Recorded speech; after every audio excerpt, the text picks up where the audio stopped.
کیونکہ آپ کے گھر میں خطرے کی گھنٹی بج چکی ہے. آپ نے اپنے گھر میں کیل لگا دیے ہیں لوہے یا سٹیل کے. کسی عامل نے کسی بابے نے آپ کو یہ کیل دم کر کے دے دیے کہ آپ کے گھر کے چاروں کونوں پہ یہ کیل لگا لو, آپ کا گھر کیل دیا جائے گا اور دوبارہ آپ کے گھر میں نہ جادو ہوگا نہ جنات ہوگا. آپ یہ بات نوٹ کر لیں, ایسا عمل آپ نے ہرگز نہیں کرنا, کیونکہ آپ کے گھر میں وہ جنات قید ہو چکے ہیں. تو آپ نے ایسا عمل ہرگز نہیں کرنا. السلام علیکم ورحمۃ اللہ وبرکاتہ.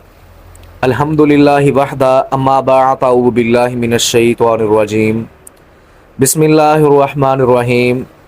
کسی عامل نے کسی بابے نے آپ کو لوہے کے کچھ سٹیل کے کیل دے دیے اور یہ کہا جب تم اپنے گھر میں یہ کیل ٹھوک دو گے یا میں آپ کے گھر میں آ کے پڑھائی کرتا ہوں اور یہ کیلوں کو ٹھوک دیکھتا ہوں تو آپ کے گھر میں نہ جادو کے مسائل ہوں گے, نہ جنات کے مسائل ہوں گے, نہ بندش کے مسائل ہوں گے.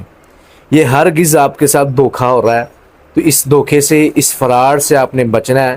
یہ نہ ہو کہ آپ کے گھر میں جو فائدہ ہونے کی بجائے نقصان ہونے شروع ہو جائے. اس مسئلے کا اصل مسئلہ ہوتا کیا ہے, اس معاملے کی وجہ سے اصل مسئلہ ہوتا کیا. میرے کچھ جاننے والے انہوں نے کہا کہ ہمارے کچھ عزیز ہیں, ان کے گھر میں بار بار جنات کا حملہ ہو جاتا ہے. کبھی بچے میں حاضری ہوتی ہے, کبھی بیٹی میں حاضری ہوتی ہے. ہم بڑے پریشان ہیں, بڑے علاج کروا کے تھک چکے ہیں. تو آپ ہمارے ساتھ چلیں. تو جب مجھے بتایا تو جانا کہاں ہے, انہوں نے کہا جی کراچی جانا فیصل آباد سے. میں نے کہا فوری ٹائم تو مل سکتا, کچھ دن لگیں گے, اس کے بعد مل جائے گا ٹائم. ہم لاہور سے بیٹھے کراچی چلے گئے.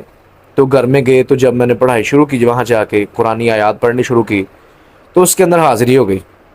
اس سے میں نے پوچھا بھائی تو جاتا کیوں نہیں ہے, پریشان کیوں کرتا ہے. ایک بندہ آیا بار بار اس کے گھر میں آتا ہے اور پڑھائی کرتا ہے اور تو اس سے وعدہ لیتا ہے اور چلے جاتے ہیں. وہ کہتے ہیں قاری صاحب اصل میں وہ بندہ ان کا علاج نہیں کر رہا, ان کو وہ گمراہ کر رہا ہے, ان کو وہ پریشان کر رہا ہے, ان سے وہ پیسے بٹورنا چاہتا ہے. کرتا کیا ہے, اس نے پڑھائی کی ہے, اس نے کچھ جنات اس میں پہلے تھے, کچھ نکالے تھے اس نے, اور کچھ پہلے یہاں پہ جنات تھے اور ڈال دیے اور گھر میں کیل لگا دی. گھر میں وہ جنات ان کے بند گئے, اب وہ گھر میں اب کیل ہو چکے ہیں. تو جب یہ گھر سے کیل نکال دیں گے تو انشاءاللہ سے وہ ہوگا ایسا کہ ہم چلے جائیں گے. تو ایسا عمل, کوئی ایسی دعا کہ پڑھ دیں یا کیل نکال دیں, معاملے بہتر ہو جائے. تو وہ بتانے لگے قاری صاحب جو کیل تو لگا دیے وہ تو پرانے ہو چکے ہیں, اب وہ نظر بھی کوئی نہیں آتے کہاں لگے کہاں نہیں لگے, تو اب اس میں کریں گے کیا ہم. اب آپ نے جو دیواروں میں کیل لگے ہیں آپ کو نظر بھی نہیں آ رہے, تو آپ نے کرنا کیا ہے, کوئی ایسی آپ کو پڑھائی بتاؤں گا تو انشاءاللہ کیلوں کے اثر بھی, وہ اثرات بھی ختم ہو جائیں گے. اگر تو آپ کو کیل وہ واضح نظر آ رہے ہیں جو عامل بابے نے آپ کو دیے ہیں گھر میں لگانے کے لیے, گھر کو کیل کے لیے, وہ آپ نے اگر آپ کو نظر آتے تو اسے اکھیڑ دیں.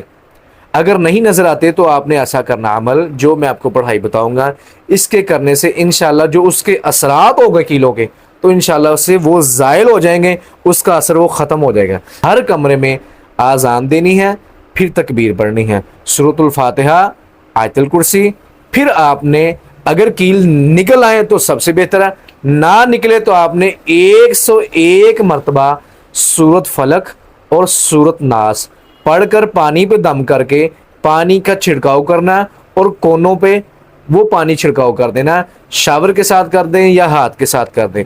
آپ نے یہ عمل 21 دن تک لگاتار کرنا تو انشاءاللہ یہ معاملہ بہتر ہو جائے گا. اچھا پھر اس کلائنٹ کے میں نے جو گھر سے کیل نکالے تو کیل نکالتے ہی اس سے میں نے پھر وعدہ لیا پھر کہ تم مسلمان ہو جائے, کلمہ پڑھو اور مکہ یا مدینہ چلے جاؤ.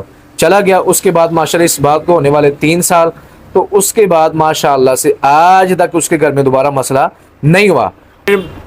مجھے سوال کیا تھا کسی نے کہ گھر میں کیل لگانے سے کیا معاملہ بہتر ہو جائے گا, تو اس لیے پھر میں نے اس پہ ویڈیو بنا دی کہ گھر میں کیل لگانے کے یہ نقصانات ہو سکتے ہیں. آپ نے گھر میں کیل نہیں لگانے, صرف قرآن کی پڑھائی کرنی ہے اور گھر میں اذانیں دینی ہے, جس کے بعد انشاءاللہ اللہ تعالیٰ آپ کے گھر میں جتنے بھی جادو یا جنات کے مسائل ہوں گے اللہ وہ بہتر کر دے گا. اللہ تعالیٰ ہمارا اور آپ کا حامی و ناصر ہو, ہمیں صحیح معنوں میں قرآن اور حدیث پر عمل کرنے کی توفیق عطا فرمائے. السلام علیکم ورحمۃ اللہ وبرکاتہ.